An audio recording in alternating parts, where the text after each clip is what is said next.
Terrific. Welcome, everyone. Oh, we have so many participants. And a big welcome to all of you who are watching this later, who cannot join us live. You're here in spirit, and we're so happy to also have Mackenzie Nichols helping us with the technology. I'm Beth Stark, and I want to take a moment to introduce my co-chair of the UDL IRN Implementation Special Interest Group, Sherry Smith. Hey everyone, I'll try to be watching the chat and fielding any questions for you today. Super. So before we get started and before I introduce our guest today, Rich Powers, I want to let everyone know that we have a folder that we've already set up that you can see is an open folder, and it's linked in the chat. That folder is worth bookmarking because that's where you're going to find the slides that Rich will be sharing shortly after this workshop presentation. And we also want to encourage all of you to upload or create documents right now that will serve as collaborative notes for those of you who really benefit from that experience or really enjoy sharing your notes. That's always a helpful choice to make for all of you who are watching, and perhaps learn best and consolidate your learning best by looking at other people's notes. All right. Oh, we have so many people joining us. Thank you so much for taking the time. All right. So because we want to spend the majority of our time listening and learning to Rich, I'm going to go ahead and introduce him. So Rich Powers teaches pre-service teachers in Southern Germany at the Professional School of Education in Stuttgart, Ludwigsburg. Did I say that right, Rich? That's right. So. Yeah. And they are working towards their Masters of Education degrees before they start at their practical training, on-site training as teachers. So the program that Rich works for and with draws from 5 teacher training universities in the Stuttgart area. So future teachers in elementary, middle schools, and high schools can take classes together. From 2019 until 2013, Rich has been designing upwards of 11 blended learning courses to help future teachers develop competency in digitalization and diversity. So today, Rich is going to be sharing one of these courses with us. Of course, Universal Design for Learning and Accessible Content for Online Courses. And the course is taught via Moodle and Zoom over a 13-week period. And so far, Rich has taught this course 4 times. So he is a true expert. And every time he has taught it, he has spent a lot of time and energy tweaking and updating and improving. And so we will have the benefit of all those tweaks and updates. So Rich, welcome. And thank you so much for taking the time to share with us. Beth, that's a wonderful introduction. And I want to thank everybody for coming. This is a new, cool type of format, a pop-up session. You know, some places call it lunch and learn, depending on your time zone. So it's just wonderful for people taking time. And I even see some friends of mine out there. And I want to say a shout out to Marina. How are you? Right? Marina teaches in the Ukraine, and we're working on projects with her students with UDL. So it's just fascinating, everybody. And that's interesting for all of us. Maybe if you, in the chat quickly, can put where you're from right now today, you know, see if there's an international kind of a base going on. Do I have some colleagues from Germany? Because in Germany, where I teach and where Beth is, UDL is really kind of taking off and moving on. So we have some people in Chicago. That's wonderful. Boise, Idaho is coming in. That's nice. And what we hope with these pop-ups is that we can kind of be friends with each other and network. There'll be more of these. So maybe some of you will feel very encouraged to do your own pop-up, and then we can come in and be the UDL gang that hangs out together for 45 minutes to exchange ideas. So we can do that, because if you're a fan of UDL and trying to teach it with higher ed, it's fun to talk to others that are doing that too, because a lot of people kind of move off that way and go in that way. So lots of great stuff are coming in the chat. these things that are happening in Omaha, California, Dresden. Elke, it's a pleasure to meet you. You know, I've got a personal thing. Maybe we can network and see what's going on with that one too. We also do lots of e-twinning projects with this too. So maybe some of you who work with teacher trainers, trainees the way I do, you can think of some collaborative projects that we can do, transnational groups about what we're doing at our universities, and maybe even write an article. Right? That's everybody who has time for that. You know, here I go with a little pop-up and trying to do this, but sometimes collaborative and 4 or 5 people makes it a little bit easier. Okay, so I have some slides. I want to show you some of these, but I want this to be really interactive. And if you have a question, just go ahead and jump in and say your question. We have people watching the chat too, so that's completely okay to do as well, right? Now, I call this course, right? We're all out there probably teaching, some of us online, some of us in the classroom, all the formats, right? If it's hybrid, if it's blended learning, it's online, it's asynchronous. What do all those terms kind of mean depending on our universities? I call this course, that's the format we use here at Stuttgart University. It's an online live blended learning, okay, higher education UDL course for pre-service teachers. So they're all teachers that are trainers that are going to become teachers. Online live in our world, it means we're not in a physical classroom. We're meeting once a week on Zoom for 90 minutes. And the rest of the time, there's homework or assignments and learning really done on Moodle. So that's this idea of the online live. And I like the format because you can bring in all kinds of students from everywhere. So I have another course, e-twinning, that's opening up. We have transnational students. You know, Marina, we're working with a project that her students can take our course at the same time. They can be where they are. My students are where they are. And we're all learning about UDL together through this technology of Zoom and then the Moodle course, right? So I've got a quick 3 things to cover. I'm going to introduce the PSE. You see that logo behind me, you know, Professional School of Education, Stuttgart, Ludwigsburg, what that is, and then where the UDL course comes in the Master of Education curriculum here. That might be interesting for people out there who also do what I do, teach UDL, and you get it into the curriculum somehow, that we can compare notes how you did it and then how I did it. And I'm going to spend some time just showing the UDL course to you and sharing the syllabus. The PSE, we're in Stuttgart, Germany, the headquarters, and really it's an umbrella organization for 5 different universities in Southern Germany that all have teacher certification. Okay, so Germany, kind of complicated in that if you're this type of teacher, you're going to go to this type of school to get your degree. So there isn't a lot of interaction between teachers from different types of universities. So the idea of the PSE was, hey, these are all teachers. Let's get them together and courses together and have them talk about what they're getting used to and what they're going to come across for all these new things that are coming in. So we've got about 4,000 of those across Southern Germany in this world. They're all come from different bachelor's and BS curricula. So in Germany, if you're going to be a teacher, especially, you know, Gymnasium or Realschule, usually you need 2 subjects. You might have English and sport or French and German, two bachelor degrees or sciences coming in there that you kind of have to master. And then you take your teaching certification on top of that afterwards. So all of this different assessments and different courses, and why I bring that up is just to show you the complexity of trying to have courses with similar teachers, because they're all coming from different places and different backgrounds and different forms of teachers. And then what they will be doing later is really different too. Why I was hired to probably do these courses is because I have a lot of background with teaching online. I got started with UMUC programs for the military. The soldiers were at war, so they needed some way to keep their degrees going. So since I kind of had this background already, they were looking for people to develop online courses, and that's what came in, you know, really well with this one. I won't just kind of cover this just to see on the right.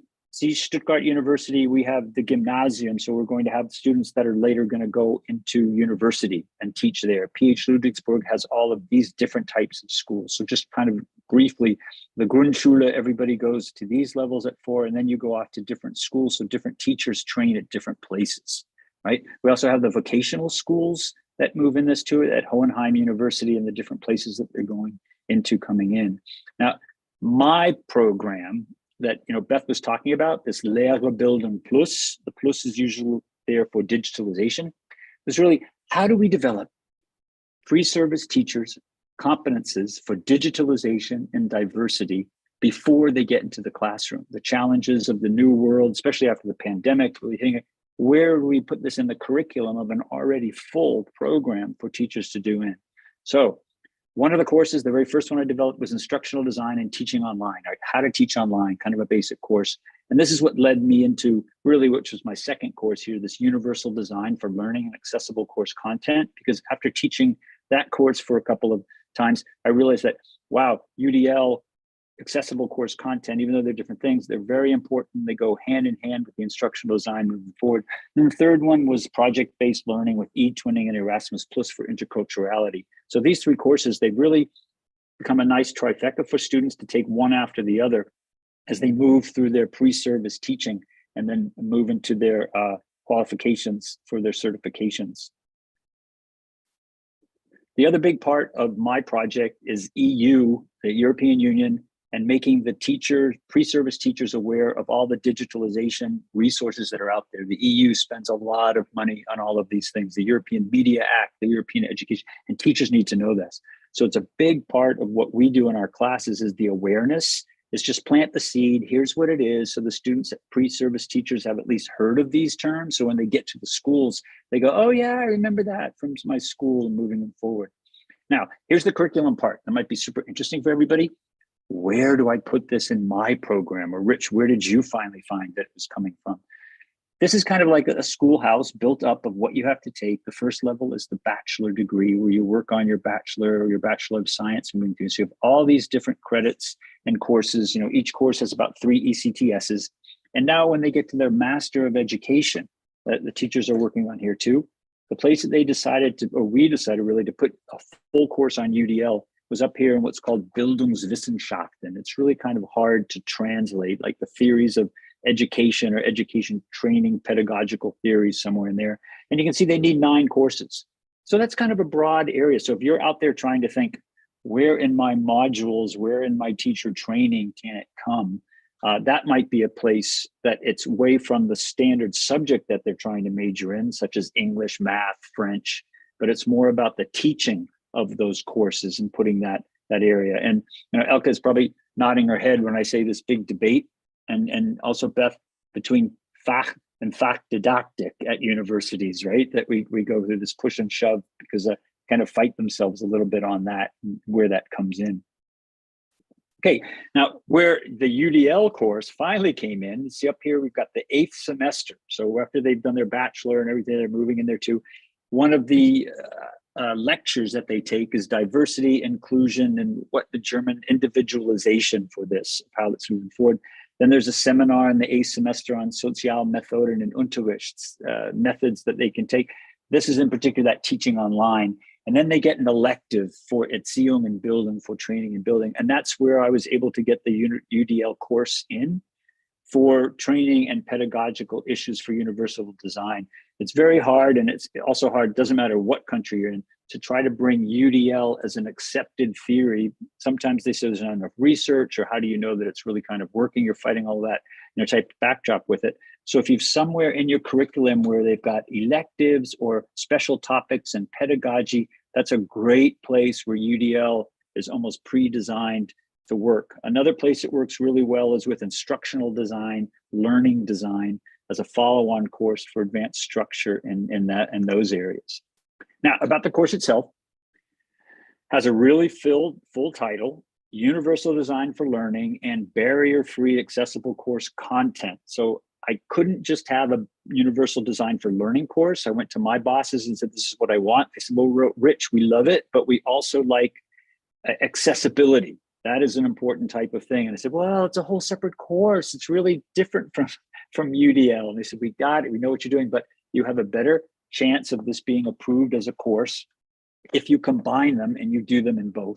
So what I've decided to do is then half the course UDL, and then we move into barrier-free accessible course content, like accessible Word documents, accessible PDFs, accessible videos. How do you make your course content, your lesson plan for future teachers accessible for all? And at first I thought it was going to be, two completely different things, because all of my training was, hey, they're too complete, don't mix them up and be careful. And all of this accommodations are not universal design. But the beauty of the course, because we spent so much time with UDL and the theory behind it, the 3 principles, then we went to the accessibility part. It almost felt like we were still working on UDL because of the principles that had already been put in there too. So it doesn't come in the course when you're teaching them this way as if they're 2 different things. And the students don't get them confused. They do not mix up accommodations with universal design of one approach for everybody, instead of having different things for different people moving through. All right, so what else about this course?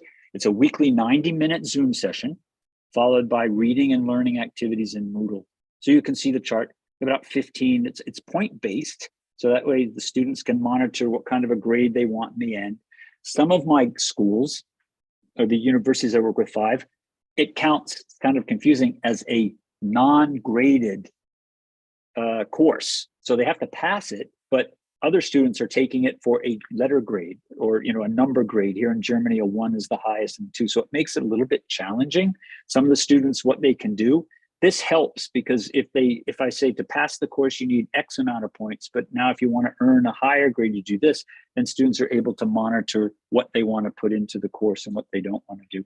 We have them also do an accessible video, and then depending on what degree they're working on, their paper, and that varies for the points. If they're trying to do a 20-page paper versus a 6-page paper, and in some cases they don't need a paper at all. So there's a little bit of variability in the course, which works great because UDL is always about options anyway. So it's kind of nice to be able to show that, hey, it's a UDL course and there are also different options for different learners who can succeed.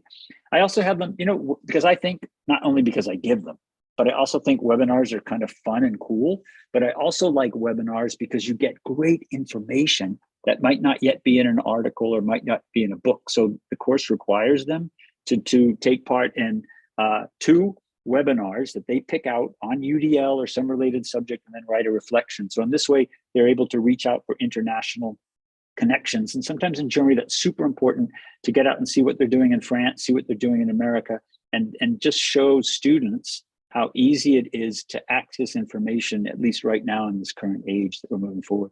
All right, I won't spend a lot of time on the objectives. The top 3 are the most important, right? Understand and apply UDL principles, develop strategies to adapt instruction to include UDL because they're future teachers, and then explain the importance of accessibility. I'll share my syllabus. These are all in there.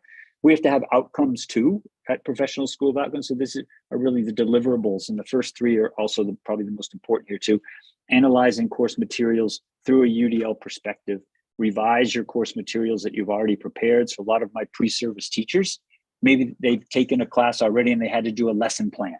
So then the project is take your lesson plan and now look at it through the lens of representation. What would you change? And now the next week, then we look at it through engagement. What might you change? And the next week, look at it through action expression. What might you change? So trying to get them to think of UDL as not something that you do or something that you master, but more as if it's a toolbox. So if you've got something in front of you, you can say, okay, can I improve this? What barriers might be there? So trying to identify those and then kind of move through. In fact, probably I'm speaking to the choir. A lot of you probably do the same thing if you teach UDL that I do, is I have students say, if you can find an assignment that you haven't done maybe, but that a teacher has given you in another class, a professor, that isn't successful. Find the one over your career that you just don't think is successful, and then use that kind of a model. And when I work with faculty and teachers, that's what I tell them too. Look at your course. They say, oh, what am I supposed to do with UDL? How am I going to do it? How do I relate to everybody? So, well, find an assignment in your course or a discussion post or something that's not working well for you right now. It's not working well, and that students are not achieving and not demonstrating that they've mastered this learning objective. And then ask yourself, okay, why? Is it something about representation? Go through that. Is it something about the way they're getting the material? Or is it something about motivation and engagement? Are they like, why am I doing this? Or is it something about how they're giving it back to you with action and expression? Is there something that you can improve? And what's funny about that is when you start asking yourself, particularly with assignments that aren't working, little light bulbs start to go off and you're like, oh, wow, this font is kind of late. Or, yeah, this is pretty boring. Yeah, there aren't a lot of options. Yeah, this is about 10 years old. All those little things that can help improve the papers and the things that you're doing too. All right, so revising the course materials is important. And then we have working with teacher trainings and with the videos that are coming in. All right, I get a gift. I think this is just a gift because, 2014, the textbook UDL Theory and Practice became also available online, so you don't have to buy it. So that's a great help for students here in Germany to be able to not purchase a book. The Clusive textbook, if you know it, it's wonderful because you can adjust the settings and move forward. What this means is that in the course, I can break out my chapters into weekly readings over 11 weeks so that we all read the chapters together and then answer questions too. We use the CAS website with the UDL framework, of course, that's already ready-made for people to use. And then we do the cracks in the foundation, David Rose's personal reflections on the past and future, so we can bring the equity part in as we're all waiting for the 2024, kind of revisions and all the great work that Andrew Tasha Fitzgerald and other people have done about anti-racism and UDL and trying to move those things together. So what's really great about this too, the pre-service teachers experience a UDL book. And by that, I mean, inclusive, you can change all the settings, the fonts and the ideas and then moving forward, right? The self-regulating videos that are in this book allow for holistic learning. Clusive's reading tools, settings that you see on the right, you can change the speed, you can have it read to you, translation languages if you want. It's just a great thing. And this is all 2014, so who knows, 2 more years what our books will start to look like with AI, with all these neat kind of things with learners coming before. So they get kind of an introduction. And then the bonus, of course, is with the Clusive sites, all the different UDL tools that are there, the strategic reader, the book builder, exchanges includes how you can build lessons and put them together. So I don't want to overwhelm them in their Master of Education program with all this stuff. So it's more like a wine tasting, if you will, kind of thing, like here, this is here. So that when they get to their schools, they remember it. They go, oh yeah, there was UDL in the background. We really want to have a lot of fun with this course and not make it overwhelming or demanding. So lots of reflections and chances to talk about things moving on. Here's kind of the overview of the weeks and what we do. And I say the most important of these first 7. I take 2 weeks for each principle. And I remember when I first went through UDL, I took probably an hour or 2 hour overview, and they were all the principles at once, and they were kind of swimming in my head, and they were wonderful. And every time the person explained it, I understood it. And then I went away and went, whoa, what's this? What's this? So what I found the first time I taught it was taking 2 weeks for each principle was amazing for me because I learned so much more about them, but the students were able to really retain it afterwards. So when I was asking these what's what, it was really easy with that moving forward. And what we do each week, there's a before and an after exercise. So in other words, they take an assignment or a text, and then they evaluate it during the first week. What could be better? All they have to do with it is what barriers are here. They're not improving it. They're just saying, what barriers do you see in this? And then they're posting it so everybody can see it. And then the next week, they make at least 3 revisions to it in some way. Some people, because they really use it in the lesson, they do a lot of time with the revision and they move it forward. Then in week 8, we move to the rise in equity and culturally responsive teaching. And then weeks 9 through the latter part of the course, web accessibility, accessible PDFs, presentations. There's Moodle LMS has the Ally report with Blackboard that we go over. And then there's a final project of some kind. And of course we have our Zoom UDL, farewell party. And I'm always, we get the evaluations, you're like, what was the best part of the class? And they still say the Zoom party. I'm like, no, why don't you say some of these other things? But I hope that they learned something when they were moving through it too. What I try to do, because the course Layer Building Plus, remember my little project, it has to be, how do I bring in ed tech tools? So a lot of the assignments give them the options of using Flipgrid or putting it on a Padlet or using Book Creator to try to do that instead of just the standard posts that's moving in. So we're always working on that area too. The final projects, if they need it for their ECTS, some people need 6 credits. So then they're going to do a research paper, but then I let them use the before and after examples that they've done already in the course. So they put together these great papers that introduce UDL and then show an example of a before and an after of what they've done themselves, so that they're not trying to crash and burn at the end of the semester and write a whole paper that's new, but they're building the paper all along. So I tell them at the beginning, if you have to do a paper, this is what your paper will be. So they tend to spend some good time with those 3 revisions. And at the end of the course, they feel confident they put together a really nice paper. And what I'm hoping is that paper is something then they can take to their referendariate, to their teacher training times, if they have to do presentations or something that they will look at, later, and put them all together. We've also started a collaborative project, the EU's eTwinning. So there's a group now for Universal Design for Learners in there too.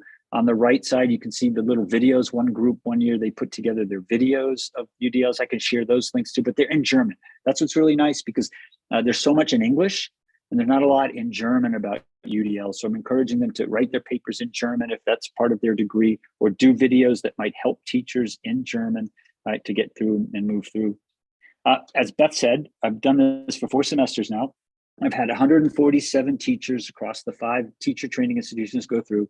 They've produced somewhere 36 UDL videos, 45 research papers, 3 master's theses, 7, and a partridge in a pear tree, right? So there's all these kind of little things that I was keeping up with it so well at the beginning, but now they just do so much work. I can't keep up with the assignments that they're moving in. And if you're like me out there, you're probably nodding your head and thinking, this is just great, because it's not so much about the quality and what they're doing. It's just that the word about UDL, that they're familiar with it. So when they become teachers in a classroom, they have a whole bunch more tools, and they're not stuck on, text and test methods of teaching, or, also what are some other ways, or not being responsible for it too. Some of the evaluation comments here, the interest in UDL, I asked them at the beginning, what was your interest at the beginning and what is it now? So maybe that's an easy one. Of course, if they didn't know anything about it, it's going to be low, but 4.7 is on a scale of 5. And the question is, will you keep in mind when designing lessons? It's been a 5. I guess it's also, if you take a course 13 weeks, why wouldn't you say that? But this is more important for my bosses that feels that UDL should be required somewhere in there, 4.4. I'm now more motivated to teach my courses. And I think that's easy in Germany to get those ratings, because they haven't taught yet.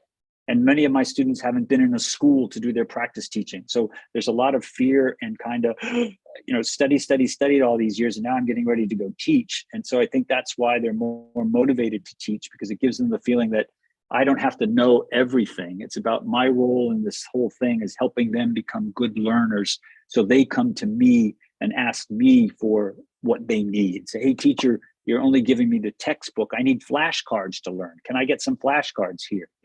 That's the stage that you want to move them. And then just being less anxious about teaching in there too. Okay, well, this is the course. So what I kind of wanted to do here at this point is not stop the sharing, but maybe move to Moodle, where the course is. We have I shouldn't say this, my colleagues at PH Ludwigsburg, they're fantastic. They let me do this course, but it's not a high frill Moodle course. So we don't have a lot of the options like speech to text on this yet that I would like to have. And I'm also using a very scroll type of environment for it. So if scrolling is hard on your eyes, please look away and just kind of show you how it works with this week sessions moving through. Right, here's a syllabus. I'll show you in a second how that is going in, showing them how to register in Moodle, because the students come from different classes. Some of the colleges use Ilias, some of them use Brightspace. So it's a new platform for them too, which I think is great for teachers. Then you get some kind of flexibility about that too. And then how to access Clusive and join that textbook and get into that too. And then it's just weeks, like welcome to week 1. There's a discussion with student intros. This is kind of a cool post, the first thoughts about UDL. The CAST site has all these wonderful things already that I've used these for. So watch this video below where it's a buzz about UDL changing the world. It's very short. It doesn't go into UDL. So you're just like, oh, what is it? What is it? Everybody loves it. And then the next one, it gets a little bit deeper into what it is. And then by the time the third one they watch in a row, assessment and the barriers, I think it starts to gel. So then the question is, after you've watched them, post your first thoughts. After you post, reply. So it's very kind of, this is what I thought, this is what I thought. And use the speech recorder if you want to kind of do that. And then the students just post their impressions down there, and they reply to each other to try to get to know each other. And I like about this in Germany is sometimes they haven't taken a class on Moodle before. So it's new for them to interact in that kind of a situation and have it learning, right? A lot of times they think it's just homework, but what we're trying to show with the blended learning course is that this is actual learning. It's not going into Moodle and then doing homework. It's you're going in there and now you've got the time and the flexibility to really work with the posts that are in there and then learn. There's also an exercise, which learning preferences, that standard one that asks them, answer these questions, and then you evaluate, are you a visual or an audio type of learner? I mean, we all know those aren't the best, that we're all a mix, but that's what we get to discuss at the end. And for someone, that's the first time they've ever engaged with that. So that's kind of neat. Then week 2 and 3 is all about representation. So we go over the first of those 2 guidelines because you have time to do that one. I record the lectures that are there. There's homework with the first part of chapter 1 to show you basically how I kind of do that too, because the book is so interesting. There's so much you can do. And I like putting options in there. So after you finish these sections from chapter 1, right, pick 1 or 2 of these summaries, quotations. I just picked something out and now respond to it. So I want the course fun. I tried to pick the ones that might be paradigm shifts in their mind. So something like UDL isn't about changing students, it's about changing schools, or the goal of education is not to acquire knowledge, but become an expert learner, right? So something that they can grasp and then discuss and then not feel like they have to show off and impress everybody. It's relatively easy in these first weeks to move through that. And that's really how I use the book. I have lots of time to show you every little post that we're moving through. But as we go through that, those types of questions with the UDL book, like this, here's the next one from sections 1 and 2. The same thing here, a teacher doesn't teach math, right? They have which one of 2 of these resonates for you. So there's a whole bunch of things. And then sometimes there's alternate discussion posts, tell a story, right? Everyone in our class is an expert learner. We couldn't have gotten here into higher education unless we were good at tests.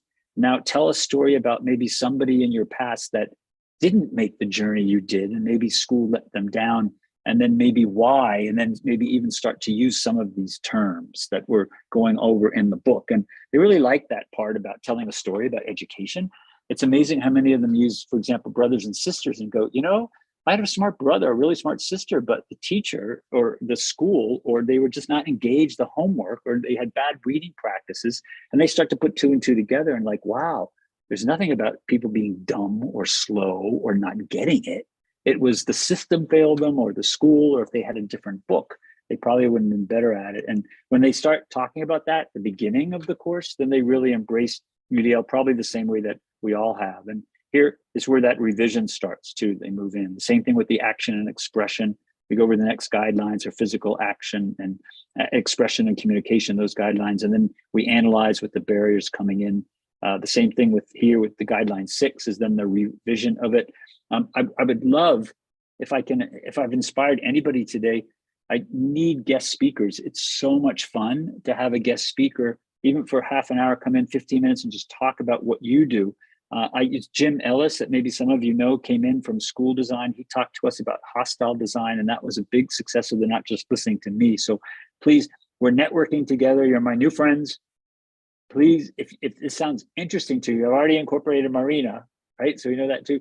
I would love to have you stop by our class, and just might be fun just to talk to German students. If you're in America, we had some people from Boise, Idaho, right? Other places might be fun to have our students even interact a little bit too, right? So that certainly worked.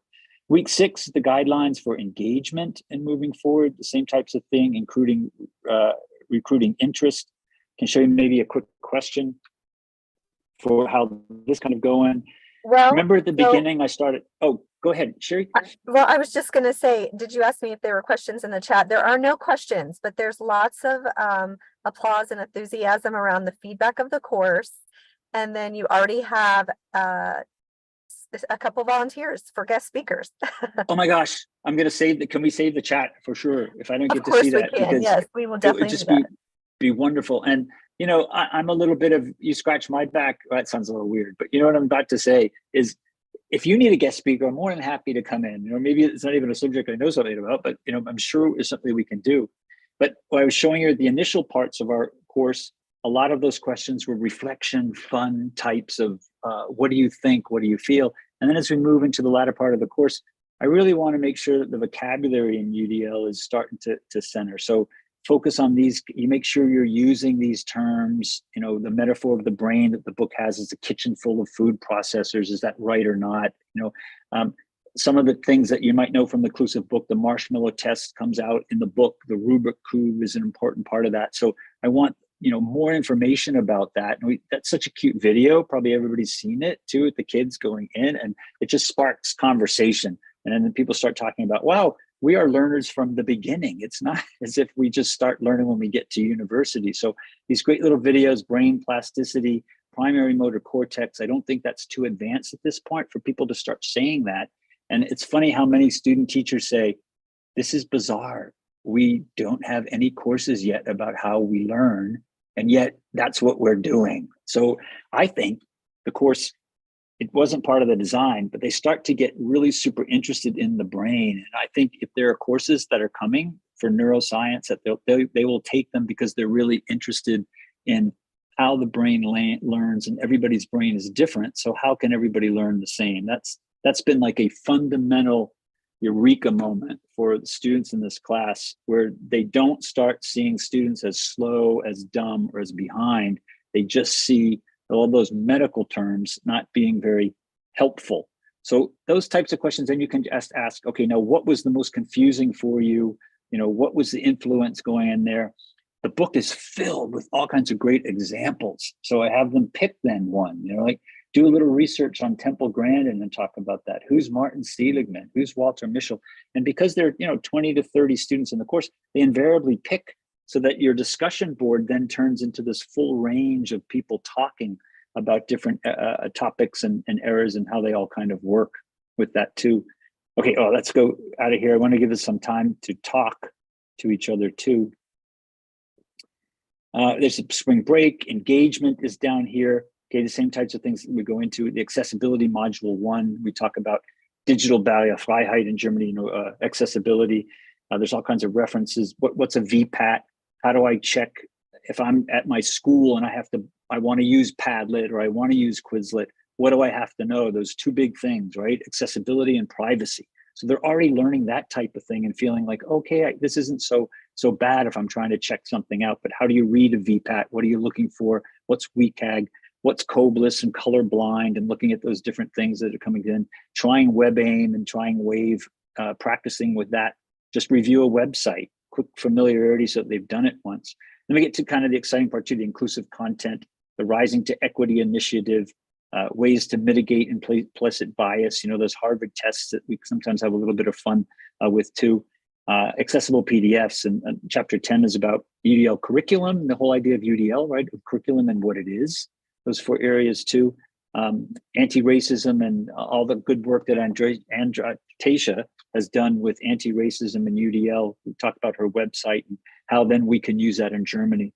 If a lot of the, you know, Black, white, and Latino American issues, male, female, gender in America, now what does that mean for your classroom in Stuttgart? You know, what are your cultural responsive areas that you feel you might need to know more about? How are you going to be more inclusive? And when you assign poetry, for example, in the class, and moving through and accessible videos and putting all that stuff together, captions, and going over kind of the basics. And as we end, accessible course content and how to use the checkers now that you've done all these things, and how can you move through that thing coming together. And then we have a stay involved, how to network with UDL, you know, join the special interest group or sign up for the newsletters, the final paper. And then we have a complete, you know, list of materials and resources that I'm always adding to. In fact, you know, Beth's just come up with Ludia, you know, so next term for sure, Ludia is going to be part of our course in there too, with AI and having anything together. So that's why, you know, getting to know each other, we can promote each other's ideas and put them all together, how they work. And one last thing, this will be part of the folder too. Here's the syllabus. It's an OER. You can, you know, use it, change it, do whatever you want with it. Kind of has the basic things that I can't get away. My format, I have to, because this is what PSE Ludwigsburg uses. But just to show you how difficult it is in Germany to get credit for these courses. Hopefully, if you're teaching some places, it's a little bit easier. But you could, you know, take a lot of this information and then just change it for what you need to do. So here's the required text that I use, prerequisite, delivery format, course meeting times, the description, learning objectives that we talked about. And sorry for all the scrolling if you look away when you're going in there too. the technology privacy statements that you should give to students if you're using stuff, accessibility statements for access at your particular university. So I've got 3, and these big sounding German words for the Office of Accessibility. So hopefully those will all change too, because even these are hard. Behinderte Beauftragte für behinderung chronische Erkrankung, it's an access issue rather than a long diagnosis. So you're going to see a lot of things changing, not only in Germany, across the world. Diversity and sexual harassment statement, students are surprised when they see that. They usually don't see it in their German syllabi, and then they're like, yeah, why it should have it. And course policy kinds of things, late assignments, academic dishonesty, methods of evaluation, and then the grading, how you can assess, the points that are coming in there. And then each week what I do, a DT is a discussion topic, and then has the sections that were covered, and then moving forward.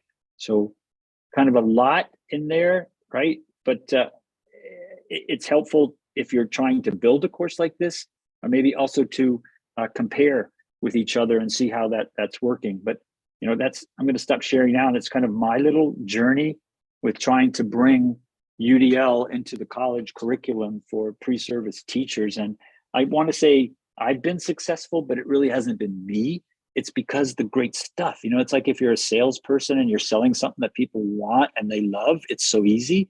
UDL is like that. They come in going, okay, what's this? Another college course. And by the end, they're like, oh, I like being a teacher. This is great. The pressure's off me. I don't have to know everything, and so it's kind of a fun course to teach because it teaches itself. I know that sounds bizarre. How could a course really kind of teach itself? But it really, if you're good at this, community online in a Zoom, and then get them to do the community in Moodle, it really works both ways. So thanks everybody for this pop-up. It was great to talk to you, and let's see if we have some questions, comments, or some engagement. Well, there's no questions in the chat, but lots of applause, lots of just thank yous. People really appreciate your generosity for sharing and for walking us through this. Was amazing and really exciting to think about how this is impacting future educators in the future of UDL education and the implementation of UDL. Yeah, sure. I think, it's just not nice to know information. It's such a radical paradigm, and it really is. It's such a paradigm shift. It's radical that when future teachers start learning this from the basic, they have the text that they're trying to read, all the 1,000-page documents about teaching and background and case studies and all of that stuff. And the framework just really helps them then deal with all that other heavy-duty academic pedagogy. It gives them a handle. I make them kind of say ERA, so that they have engagement, representation, action, expression, so that they're really saying it and understanding what it means and all of that. But I see some other people. Has that been your experience too? Any other higher education people and having great successes with UDL?